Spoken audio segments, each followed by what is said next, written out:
Hey guys, sorry we haven't had much on the channel lately. It's just been so hot that it's actually quite painful to be in here for too long. So I have got scripts ready to go. I've got most of CPC, in which I hope to have ready for you next week. I've got most of the next Game Hammer, and of course I have the scripts for Game Hammer Daily, which I'm currently thinking once I've got to the end of the storyline that we're doing in Game Hammer, I might merge the two shows into one, just have it as Game Hammer. I think that might be the way we end up going, but oh man, it's so hot. I'll see how we go on that one. But while I'm here, as I'm doing this kind of update, I thought we'll go through the few things I've picked up lately. There hasn't been a huge amount to pick up. It's got quite difficult to get new PlayStation 2 games. I'm under 700 left. It's like 690 something left to get on the PlayStation 2 set, and then I'll have all of what we know was released in the UK for PAL PS2. Which is great. But I want to start with three that a friend gave me. I can't remember whether I've done a game haul thing about these, so I'm going to go through them quick. Thank you very much to Jade, who has been on the show before. She gave us this, and it's starting to ring a bell. I probably have talked about this, but I can't remember, so I'm going to make sure that she gets a mention. Thank you so much to Jade for the Hulk on GameCube, which looks really good, and I'm looking forward to giving that a try. I'm going to give it a comparison with the Hulk that we got on PS2 because they came out on both. Then, of course, we have NBA Courtside, which is a GameCube exclusive. Very nice to have this.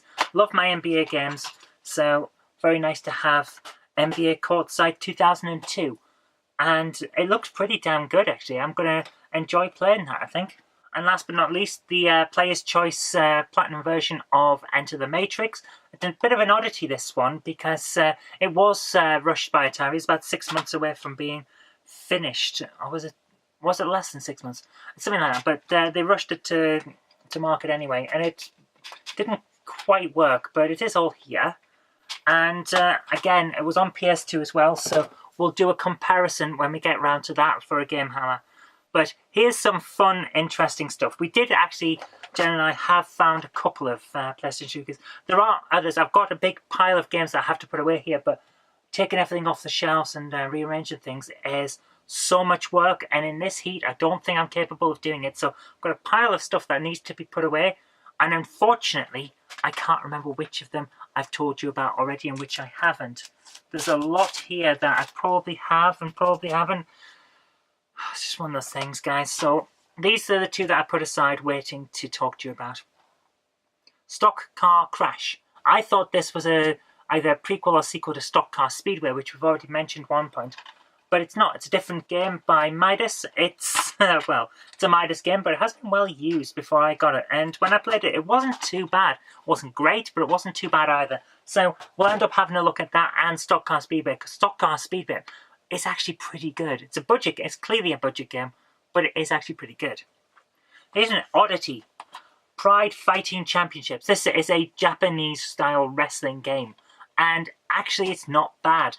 I had a bit of fun playing this one, so we will be getting a review of that. And of course, we do have the entire WWE series on PlayStation 2, so we'll be looking at those as well at some point. But that's just as a reminder that Pride Fighting Championships is actually not bad, and I'm kind of looking forward to doing a review on that.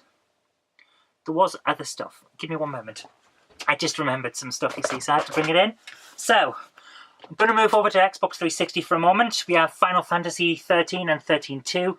Two games that I heard 13 wasn't bad in terms of its time, the amount of time that you need to play it. So, I always say with Final Fantasy is I don't really want a 100-hour soap opera. I don't want to play that. I haven't got time for that. I can't invest that amount of time. I can invest 100 hours into Elder Scrolls.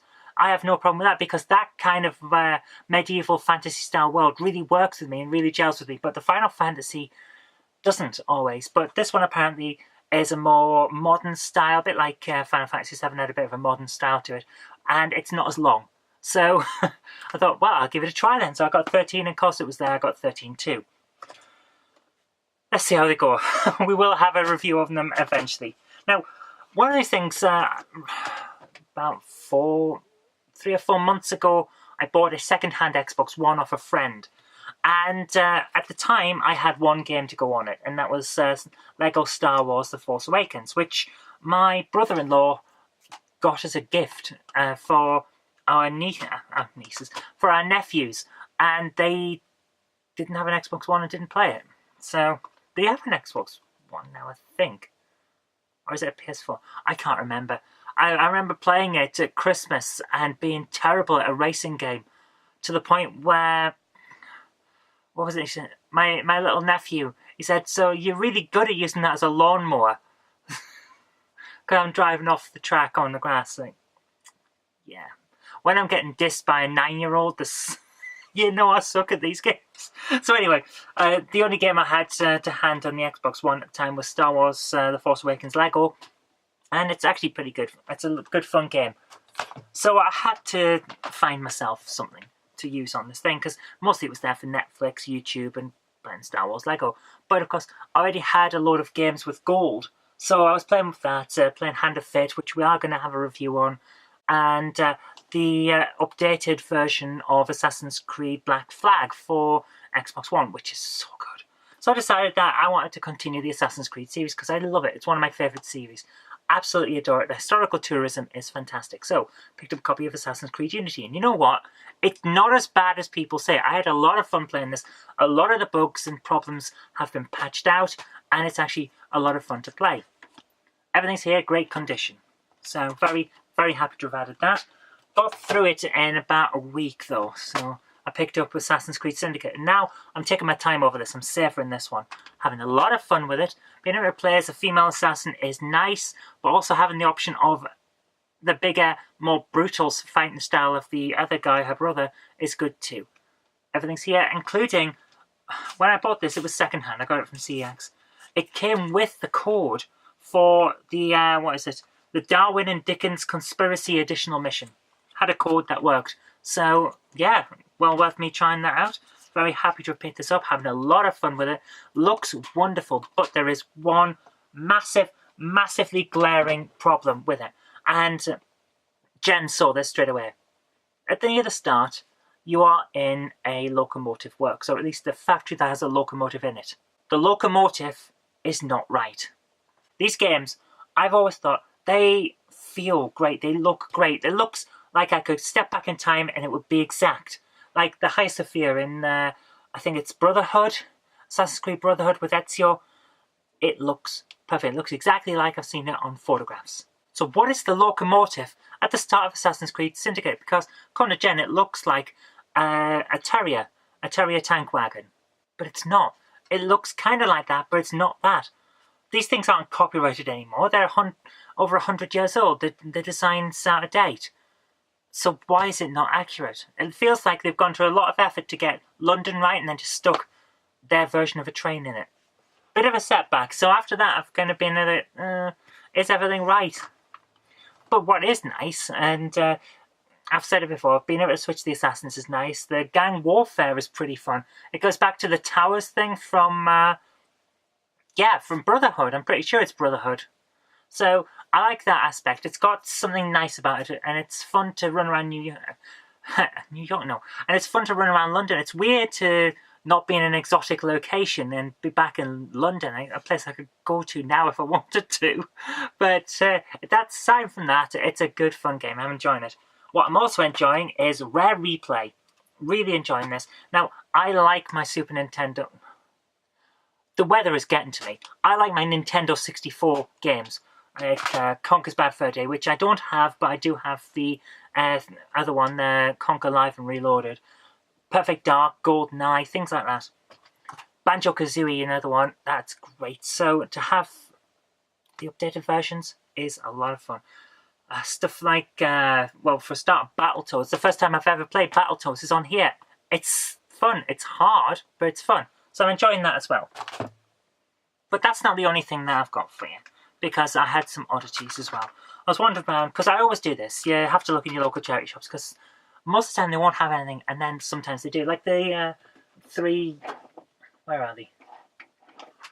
I showed you these before. The 3 Master System games I just got at random from a charity shop near my house. Like, yeah, I'll take them. Take them any day of the week. I'm happy to have that. So just put them back on the shelf. Sometimes they'll have something. Most of the time they won't, but that one time you go in and they have something, that is the good thing. That is the love of the hunt That's why I collect. So, what did they have? No games. But they did have Halo soundtrack, 2-disc, which is great. Love that. Halo 2 soundtrack as well. Love it. Love the Halo soundtracks. They're so atmospheric. But the one that was there that I had to have, Donkey Konga Hottest Hits. This is a promo thing. It's 7 tracks, and it's just a promo for Donkey Konga. So it's like, yeah, I want that. And you know what? I've listened to it, and it is fantastic. I love it. Almost as much as I love this. Now, I've been looking for this for a very long time. Not quite as long as the Texas Instruments that I showed you last time, but a long time. Because it's a specific version of this thing. And that is the original Mega Drive with the high definition graphics stereo sound, which means it's got the original sound chip, which is exactly what I wanted. Because I have my Mega Drive 2, and I love my Mega Drive 2. It's just sat here. But to have the original with the original sound chip, which the Mega Drive 2 doesn't have, it has a different sound chip, which doesn't have quite as wide an envelope, and it doesn't have quite as warm tones. I'm happy to have that. This is going to take pride of place in the museum, and the Mega Drive 2 will also be in the museum when we eventually open it. So I'm very happy to have now the complete Mega Drive set, plus the original controller, which of course is different to the Mega Drive 2's controller, because the start buttons are different colours. That's really all it is.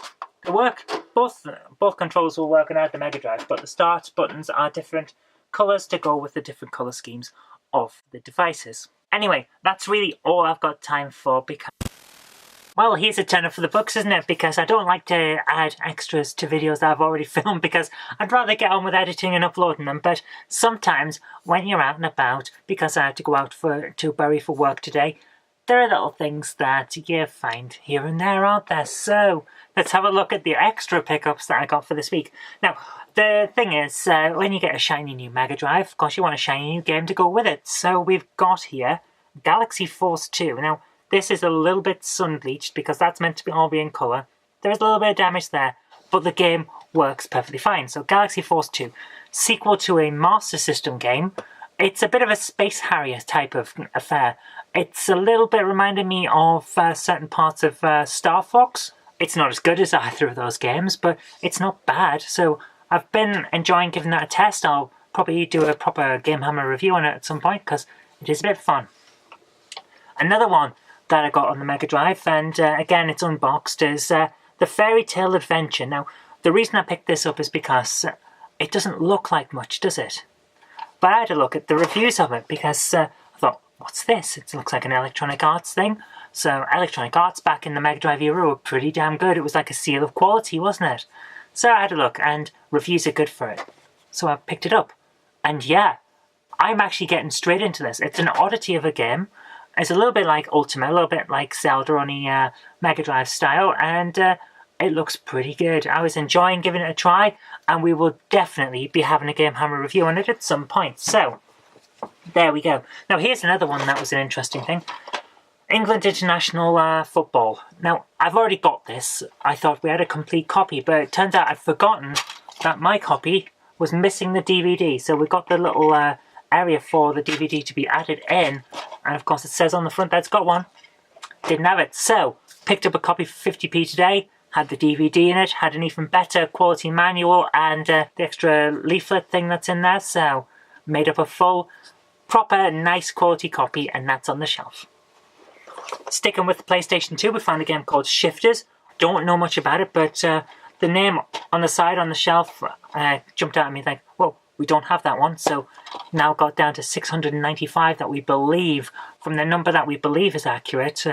The Retro Collect number isn't quite right because it links all of the club footballs as if they're one with label variants. So 695 that we believe are left, and maybe more, maybe less.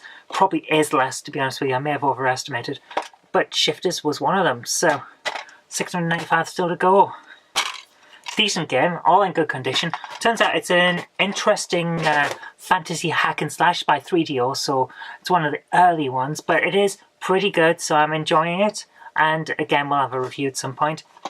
And then last, but definitely least, Star Wars The Clone Wars Lightsaber Duels. This is a mess. Really good condition. Really nice quality, because I don't think it's been used all that much.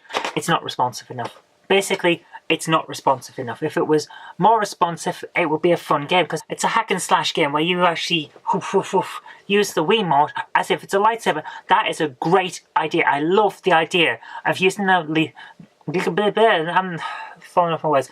I love the idea of using the Wiimote as a lightsaber. It's a perfect idea, but it's not done properly. It's a bit like, you know, Red Steel, where it's a great idea. You will use the Wiimote as your sword,